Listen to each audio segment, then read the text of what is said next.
Jamy, hier, mon ordinateur m'a lâché. J'ai voulu aller le faire réparer, mais on m'a dit que ma garantie était expirée. Mais pourquoi, Jamy? Alors Fred, tu te fais aussi avoir par le concept de l'obsolescence programmée, comme beaucoup d'entre nous.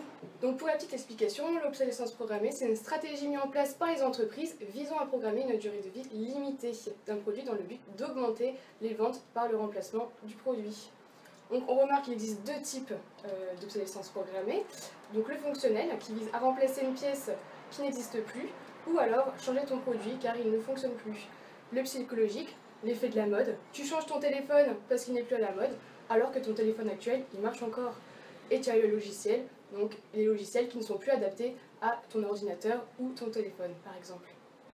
Alors pour te donner quelques exemples, l'obsolescence programmée concerne énormément de produits que tu utilises au quotidien. Donc les téléphones, les tablettes, ou encore les appareils photo ou les ordinateurs, l'électroménager, les machines à laver, le lave-vaisselle.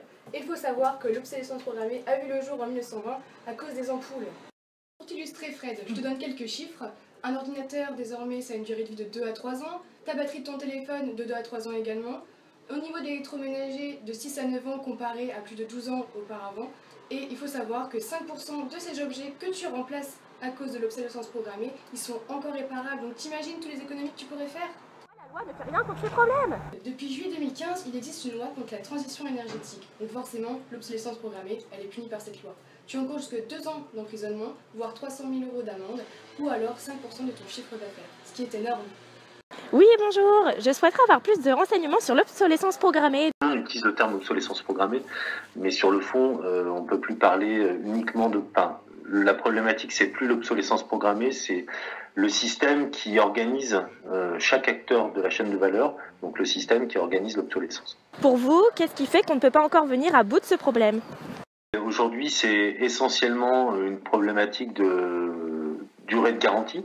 Il y a tout un tas d'éléments qui font chacun sa part de responsabilité entre le fabricant, son distributeur, le consommateur, etc. Et globalement, pour pouvoir inverser la tendance, il faut pouvoir redonner confiance au consommateur, c'est-à-dire qu'il faut que le consommateur ait confiance, qu'il soit capable de payer 2 fois plus cher un équipement qui durera 2 ou 3 fois plus longtemps. Mais pour ça, il faut qu'il ait une garantie. Ah oui, très bien, d'accord. Et selon vous, la législation est-elle un bon moyen de lutter contre l'obsolescence programmée? La législation n'est pas le seul problème, n'est pas le seul moyen, mais c'est le moyen le plus efficace parce que il s'impose à tout le monde, et surtout parce qu'on a besoin d'un tiers qui garantisse la relation entre le fabricant et le consommateur, et ça peut pas être le fabricant, ça peut pas être le consommateur, donc il reste que la société civile représentée par le pouvoir politique. Très bien, et du coup, possédez-vous des preuves de l'efficacité de vos actions? La première facette, c'est qu'on conseille des entreprises pour les aider à allonger la durée de vie des équipements. C'est intéressant d'un point de vue financier pour les entreprises, parce qu'évidemment, il faut qu'elles s'y retrouvent d'un point de vue économique. Mais c'est aussi intéressant en termes de réduction de l'empreinte environnementale. Donc ça, c'est le cœur de notre activité. On participe dans tout un tas d'associations, et notamment, je vais citer la plus emblématique sur ce sujet, qui s'appelle Halte à l'obsolescence programmée. L'objectif, c'est d'avoir 10 000 membres pour pouvoir engager des actions juridiques.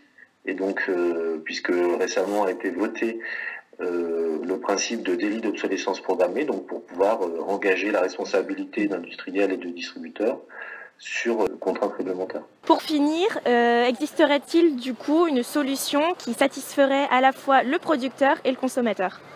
La solution, elle est très simple, c'est allonger la durée de garantie légale, point barre. Avec moi Fred, je vais te montrer la vie d'un nouveau expert, viens. Bonjour monsieur. L'expert que nous avons eu précédemment nous a dit que rallonger la durée légale de garantie d'un produit pourrait être un bon moyen de lutter contre l'obsolescence programmée et satisfaire consommateurs, producteurs et distributeurs. Qu'en pensez-vous? Eh bien écoutez, c'est vrai que si on rajoute la durée légale de la garantie, effectivement, on va pouvoir profiter plus longtemps d'un produit ou du moins de la maintenance du produit. En revanche, je crois qu'on va juste reculer un petit peu le problème et qu'on aura simplement un produit qui durera un petit peu plus longtemps, mais pas aussi longtemps qu'on pourrait l'espérer s'il n'y avait pas d'obsolescence programmée. Et quelles seraient du coup pour vous les autres solutions à envisager pour lutter contre l'obsolescence programmée? Et les autres solutions, je pense qu'il faut que les gens qui sont au courant en parlent plus, effectivement, pour essayer de se rapprocher des associations de consommateurs, parce que malgré tout, je pense que la loi aussi ne changera que sous la pression des consommateurs. Donc c'est vraiment le nœud gorgien et c'est vraiment le verrou qui permettra de faire tout sauter, ensuite de faire évoluer la loi, de faire évoluer les constructeurs. C'est les consommateurs, parce que c'est eux qui ont à la fois c'est eux qui ont le pouvoir et la seule capacité de décision là-dedans. C'est dommage Fred, mais il faut juste que tu ailles t'acheter un nouvel ordinateur portable. Désolé. Merci, Jamie. Il ne reste plus qu'à aller en acheter un.